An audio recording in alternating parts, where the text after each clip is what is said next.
அனைவருக்கும் வணக்கம். இன்னைக்கு மு.க.ஸ்டாலின் அவர்கள் வந்துட்டு ஒரு விஷயத்தை சொல்றாரு. என்ன சொல்றாரு அப்படின்னு பாத்தீங்கன்னா, சில அறிவிலிகள் திமுகவினுடைய வரலாறு தெரியாம பேசுறாங்க. அது மட்டும் இல்லாம சில பேர்லாம் வந்துட்டு டைரக்டா முதலமைச்சர் ஆயிரலான்ற மாதிரி கனவு கால்றாங்க அப்படின்ற மாதிரி ஒரு விமர்சனத்தை வைக்கிறாரு. டைரக்டா விஜய் அவர்கள் தான் அப்படி சொல்றாரு, விஜய் அவர்களை தான் ஒரு விமர்சனம் பண்றாரு அப்படின்றது நம்ம எல்லாருக்குமே தெரியும். ஆனா விஜய் அவர்களுடைய பெயரையே பயன்படுத்தல. சரி, இந்த விஷயத்த நம்ம ரெண்டா பிரிச்சு நம்ம இதை அனலைஸ் பண்ணுவோம். முதல்ல இந்த திமுகவினுடைய வரலாறு தெரியாது, அதனால அவங்க சில பேர் பேசுறாங்க, முட்டாள்தனமா பேசுறாங்க அப்படின்னு அவர் சொன்னதுல இருந்து திமுக தன்னுடைய பயத்தை வெளிப்படுத்துறதை நம்மளால நல்லாவே உணர முடியுது. இதை எதை வச்சு சொல்றோம் அப்படின்னு பாத்தீங்கன்னா, இத்தனை ஆண்டு காலத்துல எத்தனையோ விமர்சனங்களை திமுக மீது பல பேர் வச்சிருக்காங்க. அதிமுகல இருந்து நாம் தமிழர் கட்சி வரைக்கும், பாஜக இருந்து பாமக வரைக்கும் எல்லாருமே அளவுக்கு அதிகமான விமர்சனங்களை திமுகவின் மீது வச்சிருக்காங்க. அப்ப கூட இவங்களுக்கு இந்த மாதிரி வரலாறு அளவுல பேசுற அளவுக்கு, திமுகவினுடைய வரலாறு தெரியுமா அது தெரியுமான்ற அளவுக்கு பேசுற மாதிரி எந்த ஒரு பயத்தையுமே வெளிக்காட்டல. இப்ப விஜய் அவர்கள் சும்மா ஒரு மீட்டிங்கை போட்டு பேசுனதுக்கு, ஒரு பொதுக்குழுல பேசுனதுக்கு, அவங்க 12 தீர்மானம் நிறைவேற்றினது, அது போக சின்ன சின்ன விமர்சனங்களை வச்சாங்க. இந்த விமர்சனத்துக்கு திமுக இன்னைக்கு ஆட்டம் கண்டிருக்கு. முதலமைச்சரே பாத்தீங்கன்னா இன்னைக்கு மு.க.ஸ்டாலின் அவர்களே டைரக்டாவே ஒரு பயத்தை வெளிப்படுத்துற விதமா தான் இந்த மாதிரியான வார்த்தைகளை பயன்படுத்தியிருக்காரு. இதுல இன்னொரு விஷயத்தையும் நம்ம பார்க்கணும். அப்படி உங்களுடைய வரலாறு தான் என்ன? திமுகவினுடைய வரலாறு தெரியாம பேசுறீங்க, வரலாறு தெரியாம பேசுறீங்கன்னு சொல்றீங்களே, உங்களுடைய வரலாறு தான் என்ன?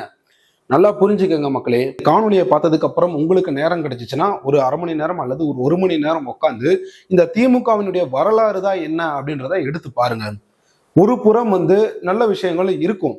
ஆனா இந்த நல்ல விஷயங்கள் ஒரு 25% இருந்துச்சுன்னா மீதம் 75% இவங்களை காரி துப்புற மாதிரி தான் இருக்கும். ஏன் அப்படின்னா, இவங்களுடைய வரலாறை பத்தி நம்ம தேடி பார்க்கணும்னு அவசியம் இல்லை. நீங்க சும்மா ஒரு கிராமப்புறத்துல கொஞ்சம் வயசானவங்க கிட்ட போயிட்டு, இப்ப அந்த திமுக ஆட்சியில எப்படிப்பா திமுகனா உங்களுக்கு ஃபர்ஸ்ட் என்ன ஞாபகத்துக்கு வருது அப்படின்னு கேட்டீங்கனாலே, நீங்க ரவுடி பயலுக, நீங்க வந்தாலே ரவுடிகள் அதிகமாயிருவாங்க, ரவுடி பயல் ஆட்சி தான் நிறைய நடக்கும் அப்படின்ற மாதிரி ஒரு ஒரு ஒரு ஓவராலாவே அவங்க அப்படிதான் தாட்டே இருக்கும் அவங்களுக்கு. இப்படிதான் இவங்களுடைய வரலாறு இருந்திருக்கு. அறிஞர் அண்ணா அவர்கள் காலத்துல அவர் இந்த கட்சியெல்லாம் ஸ்டார்ட் பண்ணும்போது சில நல்ல விஷயங்கள் நடந்துச்சு. அதே மாதிரி முன்னாள் முதல்வர் கருணாநிதி அவர்களுடைய காலத்திலையும் பாத்தீங்கன்னா, தமிழுக்கு அப்படின்னு சொல்லிட்டு தமிழ் மொழிக்காக அவர் பண்ண விஷயங்களை நம்ம குறைய சொல்ல முடியாது, நல்ல விஷயங்கள் பண்ணியிருக்காரு.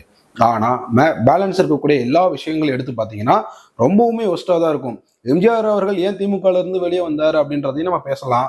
அதே மாதிரி எம்ஜிஆர் அவர்கள் வர்றதுக்கு முன்னாடி கருணாநிதி அவர்கள் எந்த மாதிரியான பிரச்சாரங்களை பண்ணார் அப்படின்னு பேசலாம். இன்னைக்கு கூட்டணியில இருக்கக்கூடிய காங்கிரஸை சேர்ந்த முன்னாள் முதல்வர், தமிழகத்தினுடைய முன்னாள் முதல்வர் காமராஜர் அவர்களை பத்தி நீங்க எப்படி கேவலமா தரைக்குறைவா விமர்சனங்களை வச்சீங்க, எவ்வளவு ஆபாசமாலாம் பேசியிருக்கீங்க அப்படின்றதுமே நமக்கு தெரியும். இதெல்லாம் உங்களுடைய வரலாறுல வருது. இந்த வரலாறு தெரியாம நிறைய பேர் பேசுறாங்க அப்படின்ட்டு முதல்வர் அவர்கள் பேசுறாரு.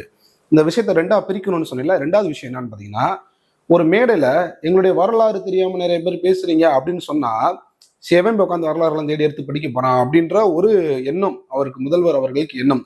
உட்காந்து எல்லாருமே வரலாறு எடுத்து படிச்சு பார்த்தோம்னா, அப்ப இவர் சொன்னது அப்ப பயத்துலதான் சொல்றாரு அப்படின்றத நம்ம உணர்ந்துக்குருவோம்.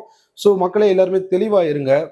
திமுக வார்த்தை ஜாலங்கள் மற்றும் இந்த வரலாற்றை பத்தி பேசிலாம் நிறைய பேரை ஏமாத்தி தான் இன்னைக்கு ஆட்சிலாம் பண்ணிட்டு இருக்காங்க.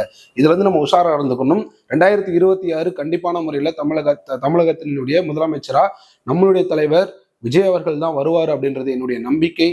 நான் அதுல உறுதியா இருக்கேன். நீங்களும் அதுல உறுதியா இருக்கீங்க அப்படின்னா மறக்காம நம்ம சேனலை சப்ஸ்கிரைப் பண்ணிட்டு கமெண்ட் பண்ணுங்க. நன்றி.